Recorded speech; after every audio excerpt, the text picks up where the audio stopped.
How to make a quick cheese bread. Let's get into it. First, I just want to say that I'm making 2 loaves of bread, but I will give you the recipe for 1 loaf just to make it easier. You can do with this information what you will. First, you want to melt 3 tablespoons of butter. When your butter is completely melted, put it to the side until we're ready to use it and let it cool down. Next, you want to spray an 8.5 by 4.5 loaf pan with some Pam spray. Now for this next step, I grated this Parmesan cheese myself, but if you don't want to do that or just don't have time, feel free to just try the store-bought, like already grated stuff. But you want to sprinkle, you'll want 1 cup total, but for now we're just going to use half a cup of grated Parmesan cheese.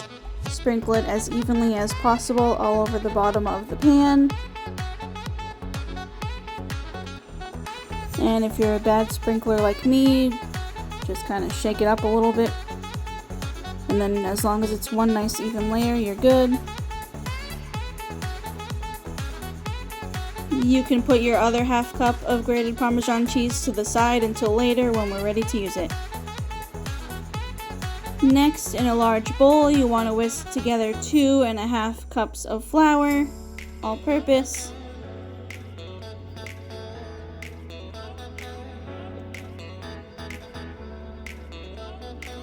One tablespoon of baking powder, a teaspoon of salt, add 1/8 to 1/4 teaspoon of cayenne, maybe a little bit less, a little bit more, depending on how spicy you like it. And lastly for now, 1/8 to 1/4 teaspoon of pepper, a little bit less, a little bit more, depending how much you like pepper. Whisk until everything's well combined. Next, you'll want to get about an 8-ounce block of extra sharp cheddar cheese and cut it up into 1/2-inch cubes. I did mine a little earlier just to save myself some time now. You'll need 1 cup total. Add that to your flour mixture. With a rubber spatula, you just kind of want to gently fold everything together until all of the cheese is coated in the flour.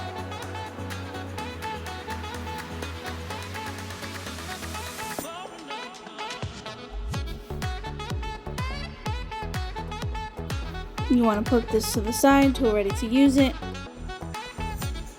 In a medium to large size bowl, you're going to whisk together 1 cup of milk. Add 1/2 cup of sour cream.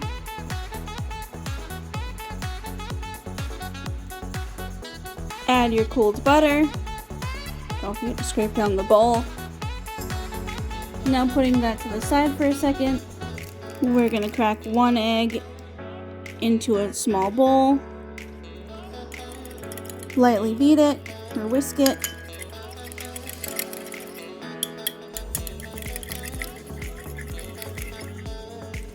You don't have to go too crazy because we're going to be adding it to our milk mixture in a second and whisking it more anyway, but you want it a little bit whisked. Add your beaten egg to your milk mixture. Don't forget to scrape down the bowl. Whisk everything together until evenly combined and nice and smooth. Now putting that to the side real quick, you want to get your flour mixture and make a well in the center.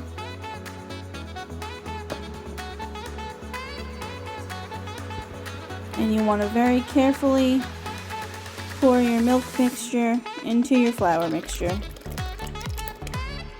And again, don't forget to scrape down your bowl. Now you just want to gently fold this mixture until it's well combined. Gently lift it up, fold it onto itself. Gently lift it up, fold it onto itself. It seems a little tedious, but you don't want to overmix this. The batter will become very thick as you're mixing it up, but again, be careful not to overmix. And then just keep gently folding it like this until everything is well combined and there are no flour streaks.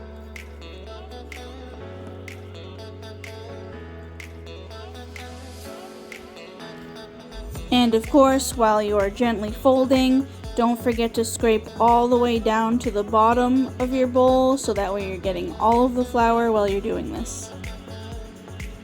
Now taking your batter and your prepared pan, you want to scoop it into your pan as evenly as possible. Try not to flatten the top until you've actually gotten most of it in the pan, just because you don't want to disturb the cheese underneath. When your batter is smoothed out as evenly as possible, you want to take your last half cup of grated Parmesan cheese and as carefully as possible sprinkle it as evenly as possible all over the top. And again, if you're a bad sprinkler, just gently take your finger and just try to make sure that all of your dough gets cheese. Now, to save myself the trouble, I usually make my breads and certain things like cakes and such on a foil-lined baking sheet, just in case of overspill. But you want to bake these off at 350 degrees, your loaf, for about 45 to 50 minutes, or until a toothpick inserted comes out clean. And don't forget to rotate the pans, your loaf, halfway through baking time.